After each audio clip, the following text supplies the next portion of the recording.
أنت اليوم حيث أوصلتك أفكارك، وستكون غدا حيث أخذتك أفكارك. السلام عليكم، اللهم صل وسلم وبارك على سيدنا محمد وعلى آله وصحبه وسلم. حلقة جديدة وسلسلة جديدة من التحكم في الذات. والتحكم في الذات ده يا جماعة حاجة مهمة جدا، ومن الحاجات اللي بتخلينا نبتدي نقدر نتحكم في نفسنا ونتحكم في المشاعر والأحاسيس سواء إيجابية أو سلبية، وده برضو من ضمن طرق النجاح بتاعتنا. طيب الأول مستنيين اللايك والمشاركة وطبعا الاشتراك في القناة وتفعيل الجرس. طيب زي ما قلنا كده، انت زي النهارده زي ما وصلتك افكارك، وبكره هتكون مكان ما هتاخدك افكارك. طيب عمرك كنت قاعد كده وحسيت ان في حد بيكلمك من جواك، حسيت ان في حاجه جواك بتتكلم؟ طيب عمرك كده كنت عندك ميعاد ان انت رايح مشوار مهم او عايز تصحى بدري عشان حاجه مهمه، ولقيت صوتين جواك، صوت بيقول لك قوم يلا عشان تلحق تروح وده مستقبلك، وصوت تاني بيقول لك يا عم خليها بكره ولا بعده، نام دلوقتي ما انت مش قادر؟ عمرك كمان كان عندك تمرين ولا كان عندك حاجه رايح تعمل فيها ممارسه رياضه، وصوت جواك قال لك يا عم نام، اصحى كده على راحتك شويه على الظهر، وخد لك افطر واقعد اتفرج على التلفزيون وخد لك حاجه حلوه كده؟ طيب الكلام ده يا جماعه صح ولا غلط؟ طبعا الكلام ده صح، بس هل انت بتتكلم مع نفسك؟ ده سؤال مهم جدا. انت بتتكلم مع نفسك، وبتتكلم مع نفسك امتى؟ وبتتكلم مع نفسك ازاي؟ بتقول لنفسك ايه؟ طيب كلنا كائنات بتفكر وتتكلم طول ما احنا احياء. طيب عمرك حصل ان انت كنت في مناقشه كده مع المدير بتاعك، مناقشه حاده، وبعد ما خلصت المناقشه قلت انت غبي انا بكرهك؟ طيب وعمرك كنت بتفكر في حاجه من جواك كده وبتكلم نفسك بصوت عالي، وحد شافك وانت بتتكلم كده او هو ماشي هيبص لك بصه غريبه كده ويقول ده ضارب، ده عنده حاجه مش طبيعيه، ده غير متزن عقليا؟ ساعات بنحس باحاسيس او بتمر علينا احاسيس وتجارب سلبيه بتسيب جوانا اثر، وممكن ننساها، وممكن مع الوقت تلاقي صوت جواك كده بيفكرك بيها ويفكرك بكل حاجه حصلت فيها، ويخليك تدخل في مود وحش. طيب عمرك كمان فكرت ان انت ممكن تبقى خايف من احساس او خايف من حاجه تحصل هي لسه ما حصلتش، ولسه ما حصلش حاجه تقول انها هتحصل، بس انت جواك تفكر فيها وتبتدي تتضايق وتبتدي تفكر في الاثر اللي هيحصل منها والمشاكل اللي هتحصل منها مع انها لسه ما حصلتش؟ لا ده انت ساعات كمان تقولي طب هو لو حصل كذا هعمل كذا، وتعيش نفسك فيها، لا يبقى انا هتوصل لكذا كذا.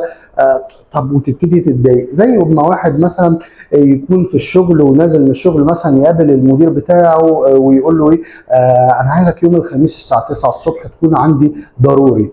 فطبعا هو يبتدي يفكر طب هو انا عملت ايه؟ طب هو عايز يقابلني ليه؟ طب هو عايز يقول لي ايه؟ طب هل انا عملت حاجه غلط؟ طب ايه اللي انا عملته غلط؟ طب هل هو ممكن يرفضني؟ طيب وتبتدي تعيش في احاسيس سلبيه كتير وافكار سلبيه كتير، وتدخل نفسك في الموضوع ده وتبتدي تفكر فيه بزياده، وتبتدي مش عارف تخرجه من دماغك. بس هل انت عمرك فكرت ان هو مثلا ان انت تسال نفسك يمكن يكون عايز يزود لي المرتب؟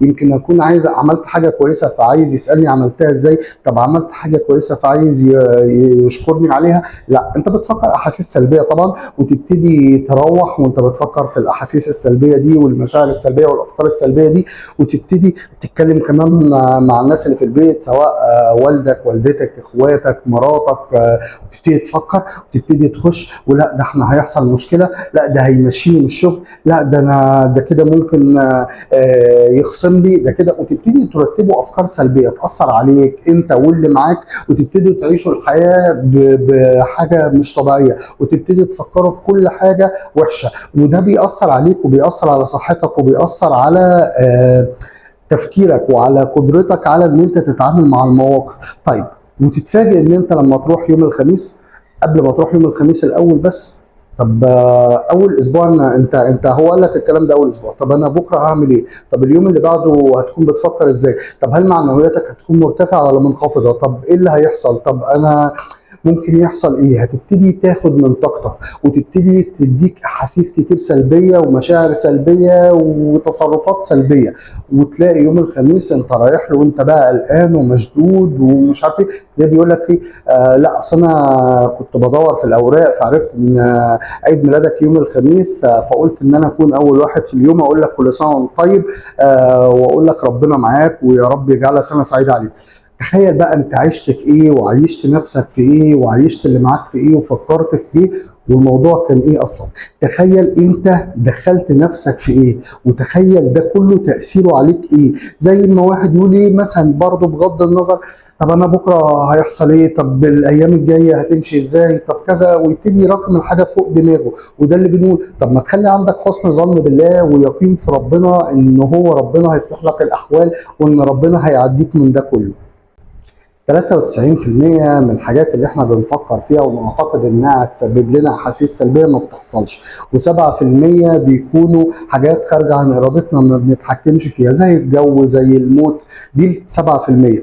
طيب في دراسه اتعملت قريب يعني بتقول ان 80% من الحاجات اللي احنا بنحس بيها او بنفكر فيها سلبيه، وان الحاجات دي احنا بنفكر فيها وتبتدي تاثر علينا وتأثر علينا تأثير سلبي، وممكن الحاجات دي تحصل وممكن ما تحصلش، وتعيش نفسك في الفكرة وتبتدي تفكر الأفكار السلبية دي. طيب لما تفكر الأفكار السلبية دي وتعيش فيها وتبتدي تفكر فيها كتير، أنا عايزك هنا تعمل حاجة، توقف نفسك على التفكير وتكتب كل اللي أنت فكرت فيه، كل الأفكار السلبية اللي أنت فكرت فيها دي تكتبها. هتتفاجئ بعد ما تكتبها إن أنت في افكار كتير قوي مش صح، وفي افكار كتير قوي مش منطقيه، وفي افكار كتير قوي انت بتفكر فيها وانت مش عارف اذا كانت هتوصل لكده ولا لا. طيب وتخيل بقى كميه الطاقه السلبيه اللي انت بتاخدها وكميه الطاقه الايجابيه اللي انت بتضيعها في الهواء.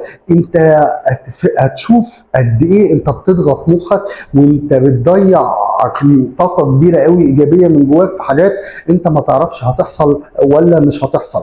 طيب كمان في حاجه كده ان 70% من الامراض اللي احنا بنشتكي منها، الامراض المزمنه، بتكون نتيجه كتر تفكيرنا وانغماسنا في التفكير السيء والسلبي والافكار اللي احنا بندخلها في عقلنا او الشيطان بيضحك علينا ويدخلها. فتلاقي ناس بتشتكي من الضغط وناس بتشتكي من السكر وناس بتشتكي من مشاكل في الجهاز الهضمي وناس بتشتكي من الغده الدرقيه، بغض النظر عن ان في امراض طبعا بتبقى نتيجه اسباب ثانيه، بس الحاله النفسيه والعصبيه والقلق والكلام ده كله ده كبير قوي. ما يفكر فيه الناس ويتحدثون عنه يتزايد ويصبح افعالا، والافعال دي يا بتبقى ايجابيه يا بتبقى سلبيه.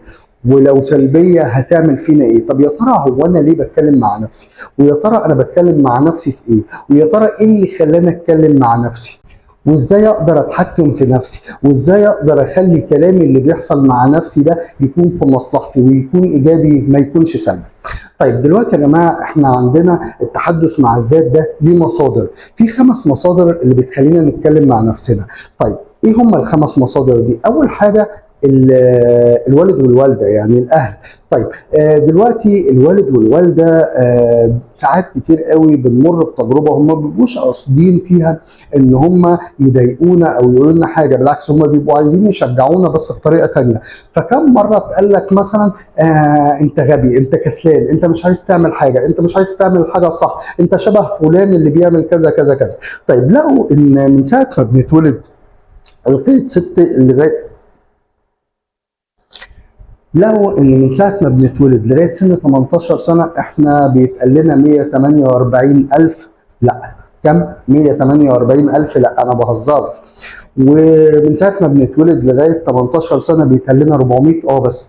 فاحنا لو بصينا هنلاقي ان اهلنا ما كانوش وحشين، هم ما كانوش قصدهم حاجه وحشه، هم كانوا قصدهم حاجه كويسه وكانوا بيحاولوا يربونا، بس هم كانوا بيحاولوا يربونا باللي هم يعرفوه، بالتربيه اللي هم يعرفوها، زي ما اتربوا وزي ما اتربوا هم كانوا بيربونا فبيعملوا الحاجه زي ما عرفوها. دي صح دي غلط هم مش فاهمين كده، هم فاهمين ان انا بربيك وبربيك بالطريقه دي.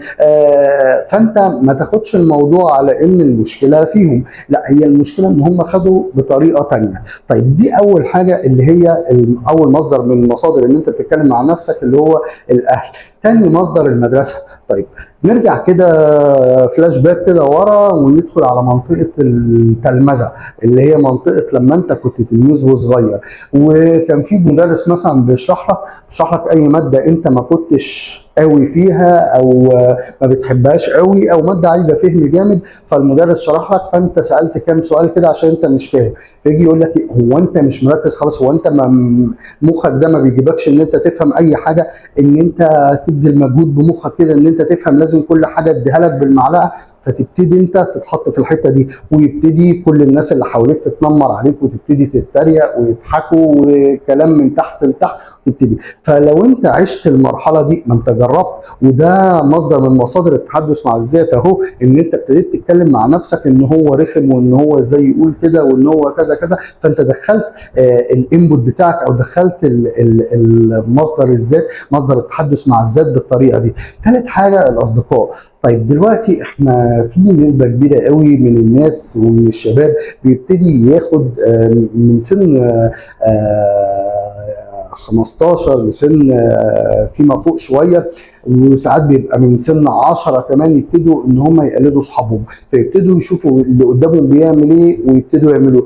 بيتكلموا بطريقه وحشه، بيلوا بقهم في الكلام، بيقولوا الفاظ مش كويسه، ما عندهمش لباقه في الكلام، ما بيصلوش، بيشربوا سجاير، الكلام ده. ولقوا ان معظم الناس اللي بتشرب سجاير اتعلمتها من حد كان صديقه، وابتدت الموضوع يا عم جرب بس مش هيحصل حاجه، فابتدى يجرب، فابتدى يدخل في ان هو دخن.